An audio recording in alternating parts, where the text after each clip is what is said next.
नमस्ते मित्रों। क्या आपने कभी सोचा है, कुछ लोगों के पास पैसा आते ही उनका जीवन बदल जाता है, जबकि कुछ लोगों के पास लाखों रुपए आने के बाद भी कुछ वर्षों में वे फिर से खाली हाथ हो जाते हैं। ऐसा क्यों होता है? क्या फर्क केवल किस्मत का है?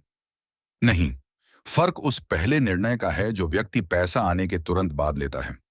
चाणक्य का दर्शन हमें सिखाता है कि धन केवल कमाने की वस्तु नहीं है, बल्कि उसकी रक्षा और उचित उपयोग ही वास्तविक बुद्धिमानी है। यदि धन बिना विवेक के खर्च किया जाए तो वह अधिक समय तक नहीं टिकता, लेकिन यदि धन का सही उपयोग किया जाए तो वही धन आने वाली पीढ़ियों तक सुख और सम्मान दे सकता है। आज इस वीडियो में हम जानेंगे कि जब भी आपके जीवन में पैसा आए, चाहे नौकरी से, व्यापार से, बोनस से, खेती से या किसी अन्य माध्यम से, तो सबसे पहले आपको क्या करना चाहिए। यह केवल अमीर बनने की बात नहीं है, ये जीवन भर आर्थिक रूप से मजबूत बनने की नीति है। वीडियो को अंत तक जरूर देखें, क्योंकि अंतिम नीति वही है जिसे अपनाने वाले लोग कभी आर्थिक रूप से कमजोर नहीं पड़ते। पहली नीति, धन को देखकर उत्साहित मत हो, शांत रहो। जब अचानक पैसा आता है तो सबसे पहले मन उत्साहित हो जाता है। हम सोचते हैं, नई बाइक ले लेते हैं, मोबाइल बदल लेते हैं, दोस्तों को पार्टी दे देते हैं, महंगे कपड़े खरीद लेते हैं। यही वह समय होता है जहां अधिकांश लोग पहली गलती करते हैं। धन आने से पहले व्यक्ति सोचता है कि वह बहुत समझदारी से खर्च करेगा, लेकिन धन हाथ में आते ही भावनाएं निर्णय लेने लगती हैं। चाणक्य के विचारों का सार यही है कि निर्णय हमेशा बुद्धि से होने चाहिए, भावनाओं से नहीं। जो व्यक्ति पहले दिन ही अपने उत्साह को नियंत्रित कर लेता है, वही भविष्य में धनवान बनता है। याद रखिए, धन का पहला दिन आपकी आने वाली कई वर्षों की आर्थिक स्थिति तय कर सकता है। दूसरी नीति, सबसे पहले अपनी कमाई को सुरक्षित करो। कमाई करना सफलता नहीं है, कमाई को बचाना सफलता है। बहुत से लोग हर महीने अच्छी आय कमाते हैं, लेकिन महीने के अंत में उनके पास कुछ भी नहीं बचता। कारण केवल एक है, उन्होंने कमाने से पहले बचाना नहीं सीखा। मान लीजिए आपको 1 लाख रुपए मिले। अधिकांश लोग सोचेंगे, पहले खर्च कर लेते हैं, जो बचेगा उसे बचा लेंगे। लेकिन बुद्धिमान व्यक्ति इसका उल्टा करता है। वह पहले बचत करता है, फिर खर्च करता है। यही आदत धीरे धीरे व्यक्ति को आर्थिक रूप से स्वतंत्र बनाती है। तीसरी नीति, कर्ज है तो सबसे पहले उसे कम करने की योजना बनाओ। यदि आपके ऊपर ऐसा कर्ज है जिस पर ब्याज बढ़ रहा है, तो उस पर ध्यान देना समझदारी हो सकती है। हर कर्ज एक जैसा नहीं होता, इसलिए प्राथमिकता समझकर निर्णय लेना चाहिए। बढ़ते ब्याज का बोझ आपकी भविष्य की कमाई को भी प्रभावित कर सकता है। इसीलिए जब पैसा आए तो स्वयं से पूछिए, क्या इस धन का एक हिस्सा मुझे अपने आर्थिक बोझ को कम करने में लगाना चाहिए? अक्सर इसका उत्तर हाँ होता है। चौथी नीति, दिखावे पर एक भी रुपया खर्च मत करो। आज सोशल मीडिया ने लोगों को एक नई बीमारी दे दी है, दिखावा। लोग दूसरों को प्रभावित करने के लिए खर्च करते हैं, लेकिन जो व्यक्ति दुनिया को प्रभावित करने में लगा रहता है, वह अपने भविष्य को कमजोर कर देता है। महंगी घड़ी, महंगा फोन, महंगी पार्टी, महंगी फोटो, इन सब का उद्देश्य क्या है? दूसरों को यह दिखाना कि मैं सफल हूं। लेकिन वास्तविक सफलता वह है जिसमें बैंक बैलेंस बढ़ता है, न कि केवल तस्वीरों में चमक दिखाई देती है। याद रखिए, दिखावा कुछ दिनों की प्रशंसा देता है, समझदारी जीवन भर की समृद्धि देती है। पांचवी नीति, कमाई का एक हिस्सा अपने भविष्य के लिए अलग रखो। जब किसान फसल काटता है तो पूरी फसल नहीं बेच देता, वह अगले मौसम के लिए बीज भी बचा कर रखता है। यही बुद्धिमानी है। वैसे ही आपकी कमाई का भी एक हिस्सा भविष्य के लिए होना चाहिए। यह आपातकालीन जरूरतों, शिक्षा, नए अवसर या कठिन समय में सहारा बन सकता है। धन तभी उपयोगी है जब वह सही समय पर आपके काम आए। छठी नीति, धन को बढ़ाने की सोच रखो, केवल खर्च करने की नहीं। जब भी पैसा हाथ में आए, अपने आप से एक प्रश्न अवश्य पूछिए, क्या यह पैसा केवल खर्च होगा या भविष्य में मेरे लिए और पैसा भी बनाएगा? यही प्रश्न एक सामान्य व्यक्ति और दूरदर्शी व्यक्ति के बीच का अंतर तय करता है। बहुत से लोग धन को केवल खर्च करने की वस्तु मानते हैं। जैसे ही पैसा आता है, वे नई नई इच्छाओं की सूची पूरी करने लगते हैं। लेकिन कुछ लोग उसी धन को एक ऐसे बीज की तरह देखते हैं जो समय के साथ एक विशाल वृक्ष बन सकता है।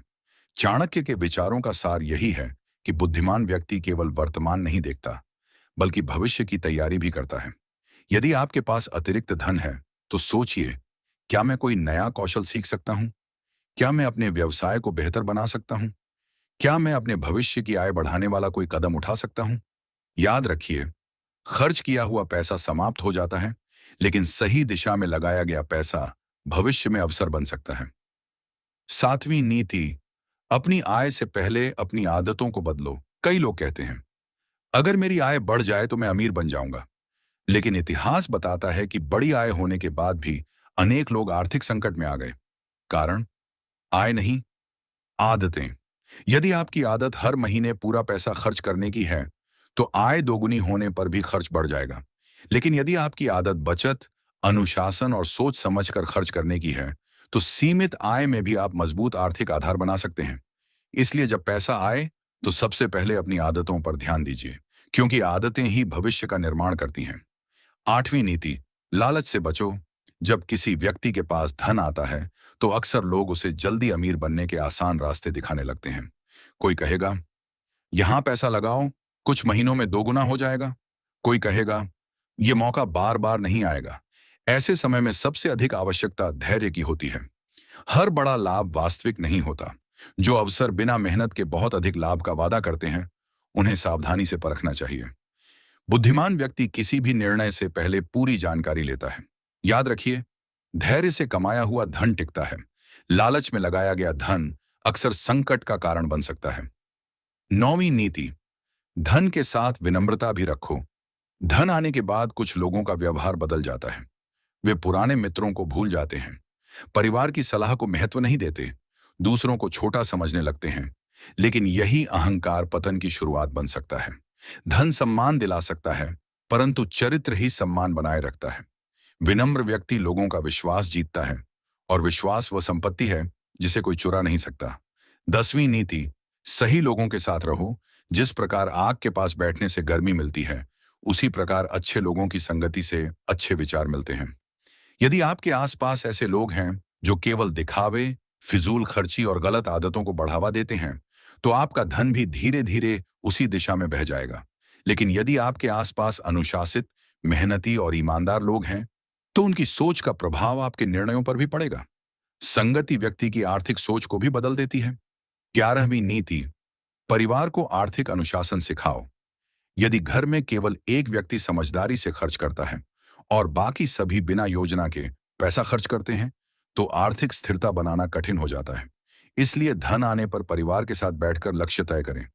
कितना खर्च करना है, कितना बचाना है, किस उद्देश्य के लिए धन अलग रखना है।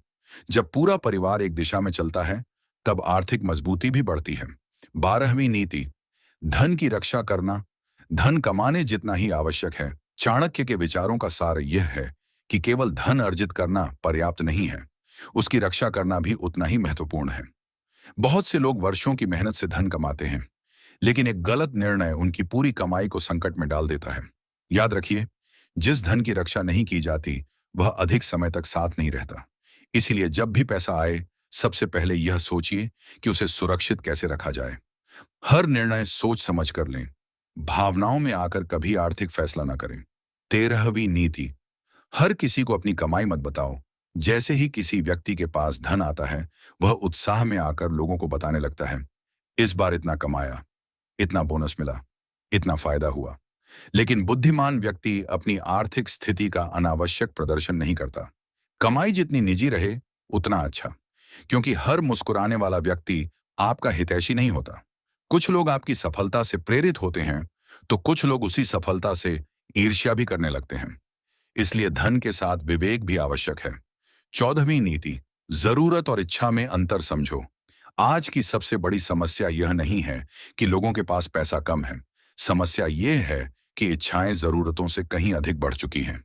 नया फोन, नई गाड़ी, महंगे कपड़े, महंगी घड़ी, हर नई चीज देखकर मन कहता है, मुझे भी चाहिए। लेकिन अपने आप से पूछिए, क्या यह वास्तव में मेरी जरूरत है या केवल एक इच्छा? यही प्रश्न आपको अनावश्यक खर्च से बचा सकता है। जो व्यक्ति अपनी इच्छाओं पर नियंत्रण कर लेता है, वही अपने धन पर भी नियंत्रण रखता है। 15वीं नीति, आय का एक भाग स्वयं पर खर्च करो। धन केवल बैंक में रखने के लिए नहीं होता, उसका एक भाग अपने विकास पर भी लगाइए।